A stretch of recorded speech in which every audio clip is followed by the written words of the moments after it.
this one is second part of earth magnetism.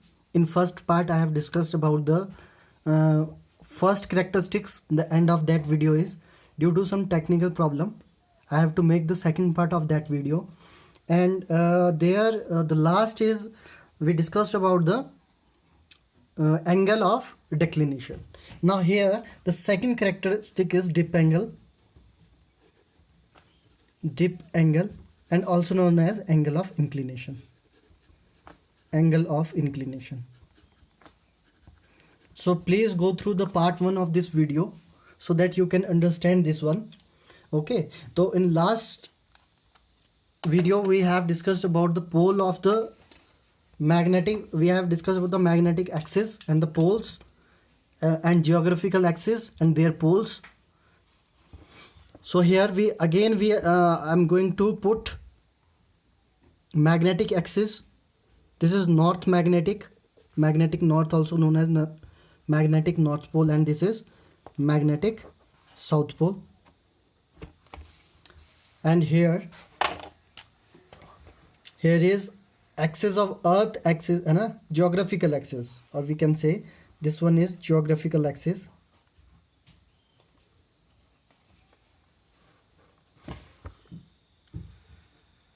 North geographical and south geographical. Okay, now if I join this one with magnetic axis, this one is magnetic, this one is geographical axis, and as we know that this angle known as angle of declination.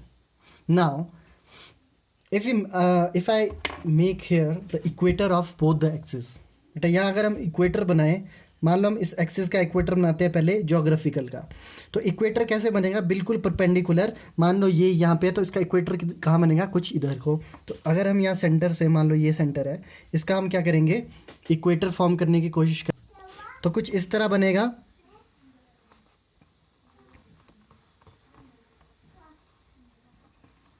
ये बन गया, centre थोड़ा नीचे आएगा बेटा.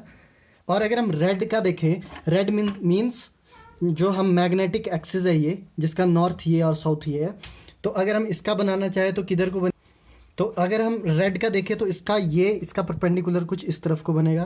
तो अगर हम इसका परपेंडिकुलर बनाए तो बेटा ये बनेगा. ये इक्वेटर है किसका? मैग्नेट का. मैग्नेटिक एक्सिस का इक्वेटर ये होगा, और जो हमारा ज्योग्राफिकल एक्सिस है उसका इक्वेटर ये ब्लू वाला होगा, है ना. रेड वाले को थोड़ा सा डार्क फिर से करेंगे. अब डिप क्या होता है यहाँ पे वो समझेंगे, डिप एंगल क्या होता है.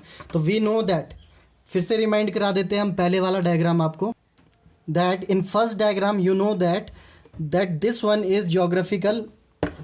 अगर हम बेटा इसकी बात करें, ज्योग्राफिकल यहाँ पे हमने पुट नहीं किया है, यहाँ पे हमने मैग्नेटिक नॉर्थ पुट किया है. नॉर्थ पोल है मैग्नेटिक का, और यहाँ पे साउथ मैग्नेटिक है. लेकिन अगर हम अंदर कोर की बात करें तो उल्टा कुछ होता है. मैग्नेटिक पोल ये है, याद रखना है बेटा, ये सिर्फ एक्सिस के लिए हमने नॉर्थ लगाया और साउथ लगाया. ये एक्सिस के नॉर्थ साउथ है. लेकिन अगर हम मैग्नेट के पोल देखें तो इसके ऑपोजिट रहते हैं, ये हमें पता है. तो मैग्नेटिक फील्ड लाइंस ट्रैवल यहाँ से करेगी और यहाँ जाएगी, इधर से भी यहाँ से ट्रैवल करेगी और यहाँ जाएगी. ठीक है. वैसे अगर हम यहाँ पे बात करें बेटा, तो यहाँ पे क्या है, यहाँ से ट्रैवल करेगी magnetic field line magnetic south pole से एक्सिस के, और कुछ इस तरफ को ऊपर की तरफ को चली जाएगी, है ना. तो अगर हम यहाँ पे फॉर्म करें, यहाँ पे अगर हम मैग्नेटिक फील्ड लाइंस लगाएं तो कुछ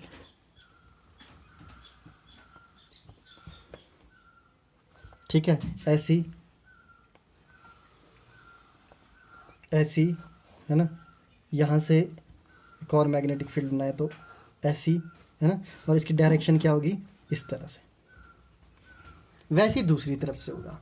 अब मैं क्या करूँगा, सिर्फ बेटा इस हेमिस्फेयर को इधर से इतने से भाग को मैं क्या करूँगा यहाँ पे एक्सप्लेन करेंगे नेक्स्ट पॉइंट में कि यह हमारे पास एंगल ऑफ डिप होता क्या है.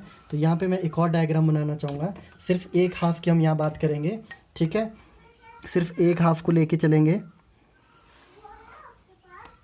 तो हम यहाँ पे इमेजिन क्या करते हैं कि बेटा यहाँ पे क्या है हमारे पास, ये रेड पे जो है ये इक्वेटर है किसका?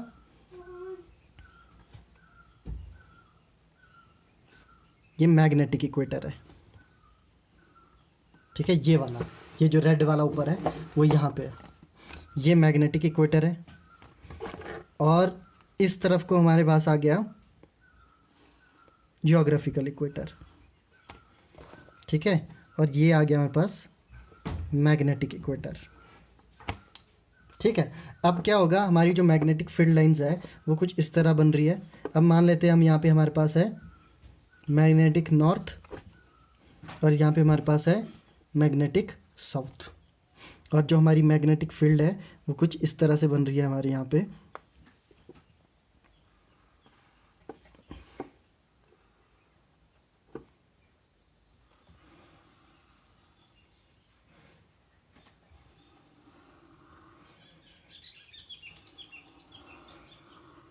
ये तो इसकी डायरेक्शन इधर को होगी, इस साइड को होगी, ठीक है। और ये क्या है हमारे पास यहाँ पे पोल्स है। अब बेटा देखो ध्यान से यहाँ पे देखना है। अगर मैं यहाँ पे, अब सबसे पहले समझते हैं कि डिप एंगल होता क्या है।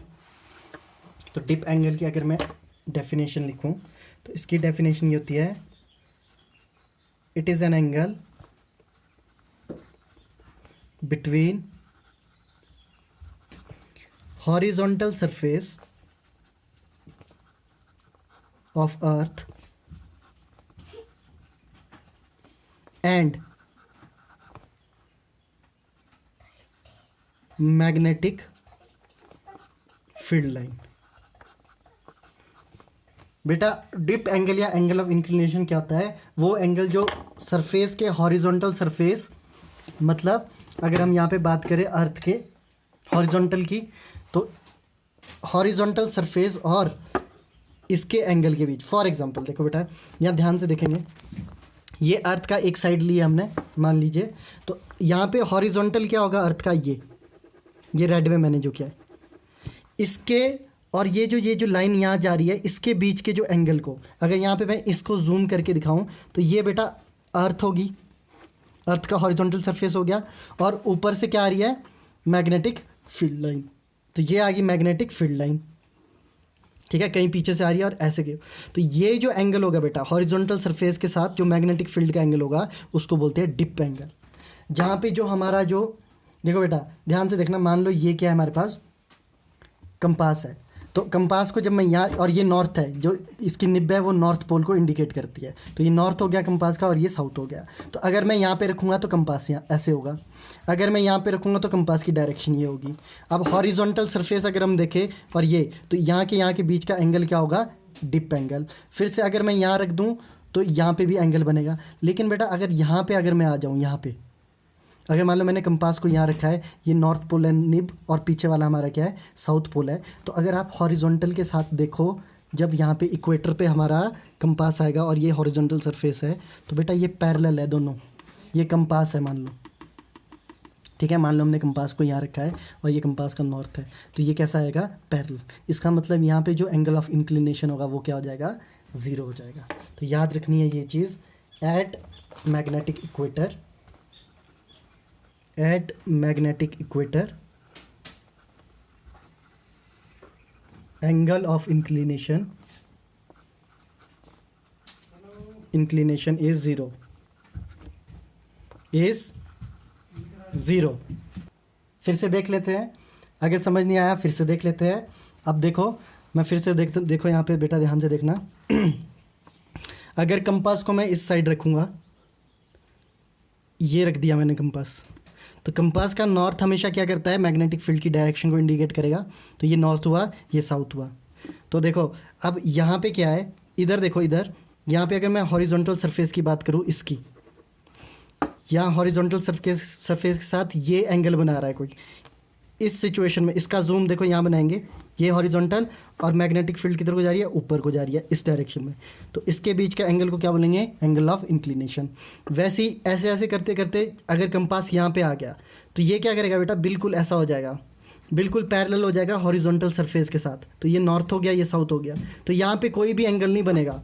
तो ये कैसा हो, यहाँ पे देखो ये बनाया था मैंने, ये वाली सिचुएशन को यहाँ पे बनाया था, ये दिखा नहीं होगा, ठीक है। यहाँ पे देखो मैग्नेटिक फील्ड ऊपर को जा रही है, यहाँ पे भी मैग्नेटिक फील्ड ऊपर को जा रही है और इस सरफेस के साथ ये सरफेस है, तो ये एंगल हो गया हमारा एंगल ऑफ इंक्लिनेशन। और यहाँ पे क्या है हमारे पास, बिल्कुल पैरेलल है, अर्थ का सरफेस ये है और ये यहाँ पे, तो यहाँ पे एंगल क्या हो जाएगा, 0 हो जाएगा। अब आ जाओ यहाँ पे। अब मान लो कंपास को आपने यहाँ रख दिया, मतलब आप कहाँ पहुँच गए, बिल्कुल नॉर्थ पोल पे पहुँच गए हो, यहाँ पे मैग्नेटिक नॉर्थ पे। तो कंपास को अगर आप मैग्नेटिक नॉर्थ पे रखोगे बेटा, तो मैग्नेटिक फील्ड की डायरेक्शन किधर को है, नीचे की तरफ। तो ये कैसा हो जाएगा, ऐसा, ये नॉर्थ हो गया और यहाँ पे क्या आ जाएगा, साउथ आ जाएगा। तो अगर यहाँ पे हम इसके साथ यहाँ पे एंगल बनाएं तो 90 डिग्री का होगा। तो याद रखना है, at magnetic pole angle of inclination is 90 degree. Maximum inclination कहाँ होगी, इस पॉइंट पे होगी। ठीक है, तो 2 पॉइंट याद रखने हैं। इक्वेटर पे एंगल क्या हो जाएगा, 0, क्योंकि ये दोनों पैरेलल हो जाते हैं। और अगर हम यहाँ पे बात करें पोल्स की, पोल्स में जो एंगल ऑफ इंक्लिनेशन होगा वो होगा 90 डिग्री का। ठीक है, और लास्ट में क्या है बेटा, लास्ट में सिंपल ये है कि जो हमारा थर्ड कैरेक्टरिस्टिक्स है इसका बेटा, हॉरिजॉन्टल कंपोनेंट। ठीक है, मान लो ये सरफेस है, अर्थ सरफेस है और मैग्नेटिक फील्ड ऐसे आ रही है कहीं से, तो इसके बीच के एंगल को क्या बोला, एंगल ऑफ इंक्लिनेशन। वो ऐसे 2 कंपोनेंट बनेंगे इसके, एक बनेगा साइन का कंपोनेंट, एक बनेगा कॉस का कंपोनेंट। तो ये कुछ खास नहीं है, इसको खास है लेकिन अभी डिस्कस नहीं करेंगे तो सही रहेगा। ठीक है, तो यहाँ पे बी कॉस थीटा आ जाएगा, यहाँ बी साइन थीटा आ जाता है और इसको हॉरिजॉन्टल। तो 3 कैरेक्टरिस्टिक्स हमने यहाँ पे पढ़े हैं इसके बारे में। तो यहाँ पे अगर मैं फिर से लास्ट में अगर कंक्लूड करूँ, फिर भी किसी को समझ ना आए, अगर हम यहाँ पे रख देते हैं कंपास को, तो कंपास का नॉर्थ नीचे को आ जाएगा, क्योंकि यहाँ पे साउथ पोल है, तो कंपास का नॉर्थ ये आ जाएगा और कंपास का साउथ ऊपर की तरफ चला जाएगा। और अगर हम यहाँ पे हॉरिजॉन्टल सरफेस के साथ इसका एंगल बनाए बेटा, यहाँ देखो ये जो मैग्नेटिक फील्ड लाइंस आएगी, मान लो मैग्नेटिक फील्ड लाइंस यहाँ से आ रही है और ऐसी जा रही है। ठीक है, और ये हॉरिजॉन्टल सरफेस है। अब यहाँ पे अगर हम एंगल बनाएं तो कितने का बनेगा, 90 डिग्री का इंक्लिनेशन होगा। ठीक है, और एट इक्वेटर यहाँ पे देखो ये सरफेस है और यहाँ पे भी, यहाँ पे हमने कंपास रखा है जो यहाँ पे नॉर्थ देगा, यहाँ साउथ देगा। तो ये यहाँ पे कोई एंगल नहीं बनेगा, तो यहाँ पे एंगल ऑफ इंक्लिनेशन क्या हो जाएगा, 0 हो जाएगा। ठीक है, वैसे ही अगर हम डिक्लिनेशन की बात करें, तो अगर पर्सन यहाँ खड़ा है जहाँ पे वो उसको एक ही सिमेट्री में दोनों दिख रहे हैं, तो यहाँ पे एंगल क्या हो जाएगा, 0 हो जाएगा। बाकी अलग अलग पोजीशन में एंगल क्या होंगे, अलग होंगे। Thank you.